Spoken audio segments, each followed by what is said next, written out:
Chapter 4 The Ghost. There was comparative calm in the Wormwood household for about a week after the superglue episode. The experience had clearly chastened Mr. Wormwood, and he seemed temporarily to have lost his taste for boasting and bullying. Then suddenly he struck again. Perhaps he had a bad day at the garage and had not sold enough crummy second-hand cars. There are many things that make a man irritable when he arrives home from work in the evening, and a sensible wife will usually notice the storm signals and will leave him alone until he simmers down. When Mr. Wormwood arrived back from the garage that evening, his face was as dark as a thundercloud, and somebody was clearly for the high jump pretty soon. His wife recognized the signs immediately and soon made herself scarce. He then strode into the living room. Matilda happened to be curled up in an armchair in the corner, totally absorbed in a book. Mr. Wormwood switched on the television. The screen lit up. The program blared. Mr. Wormwood glared at Matilda. She hadn't moved. She had somehow trained herself by now to block her ears to the ghastly sound of the dreaded box. She kept right on reading. And for some reason, this infuriated father, perhaps his anger was intensified because he saw her getting pleasure from something that was beyond his reach. "Don't you ever stop reading?" he snapped at her. "Oh, hello, Daddy," she said pleasantly. "Did you have a good day?"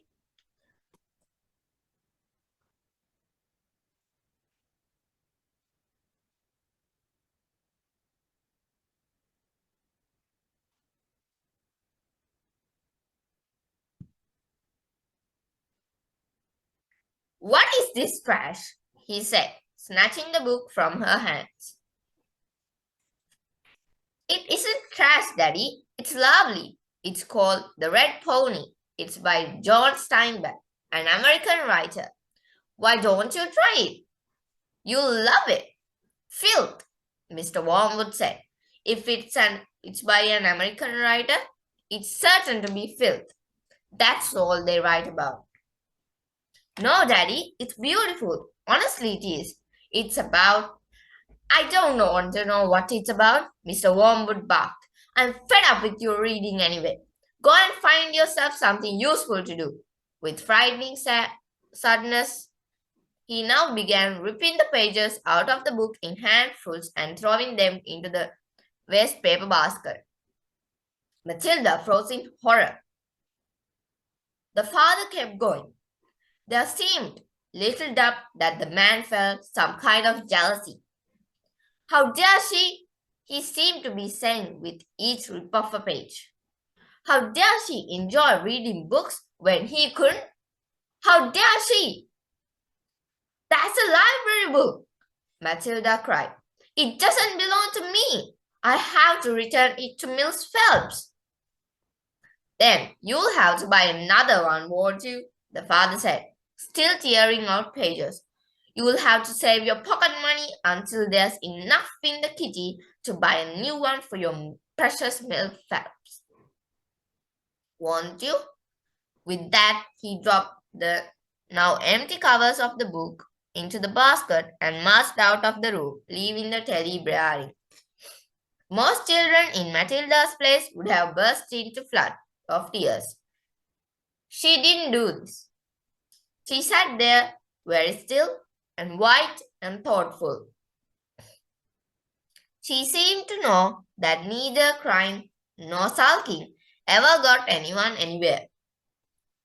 The only sensible thing to do when you are attacked is, as Napoleon once said, to counterattack.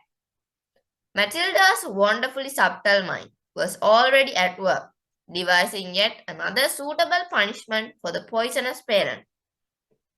The plan that was now beginning to hatch in her mind depended, however, upon whether or not Fred's parrot was really as good a talker as Fred made out.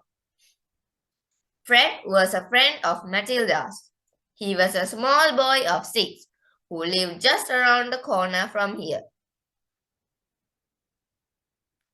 And for days he had been going on about this great talking parrot his father had given to him. So the following afternoon, as soon as Miss Wormwood had departed in her car for another session of bingo, Matilda set out for Fred's house to investigate. She knocked on his door and asked if he would be kind enough to show her the famous bird. Fred was delighted and led her up to his bedroom, where a truly magnificent blue and yellow parrot sat in a tall cage. There it is, Fred said. Its name is Chopper. Make it talk, Matilda said. You can't make it talk. You have to be patient. It'll talk when it feels like, said Fred. They hung around, waiting. Suddenly, the parrot said, Hello, hello. It was exactly like a human voice. Matilda said, That's amazing.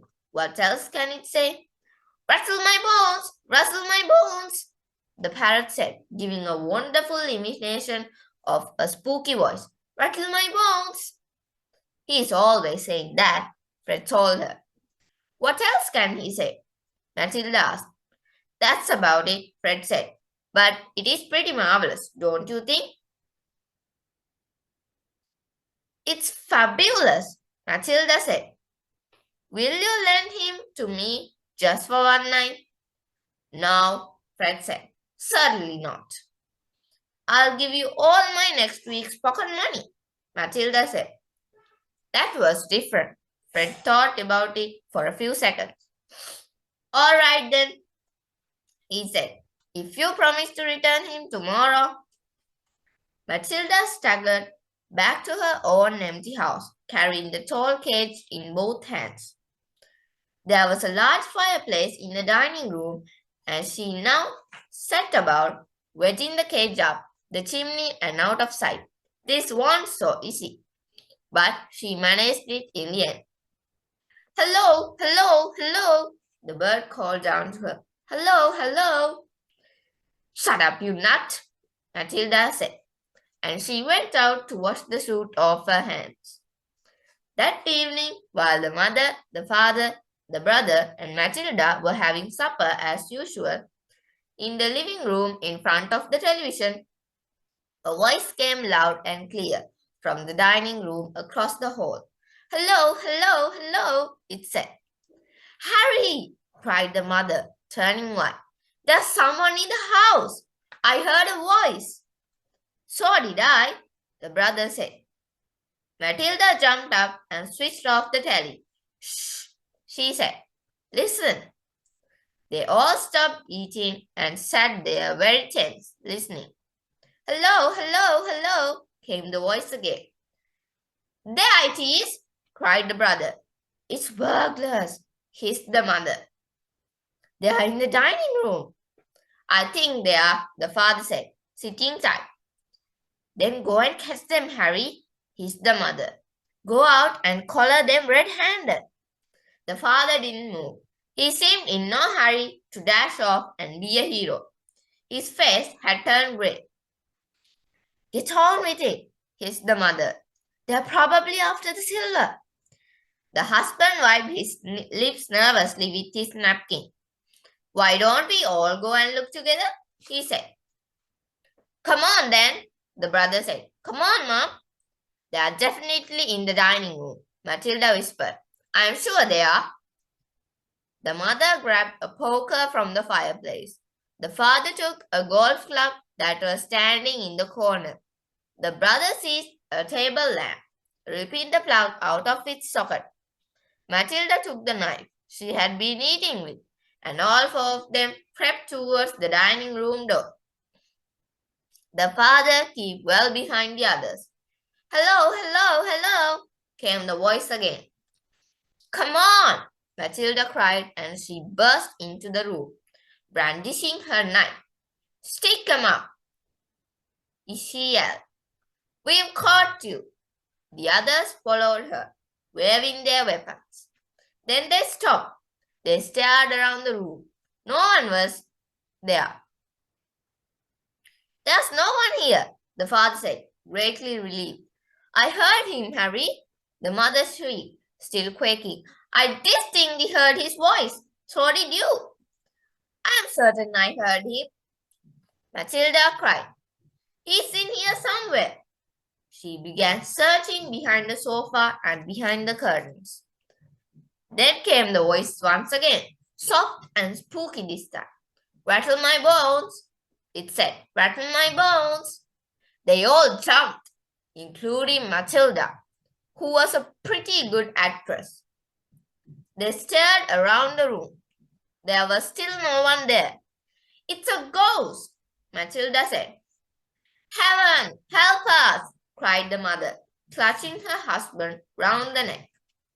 I know it's a ghost, Matilda said. I've heard it here before. This room is haunted. I thought you knew that. Save us! The mother screamed, almost throttling her husband. I am getting out of here, the father said, grayer than ever now. They all fled, slamming the door behind them.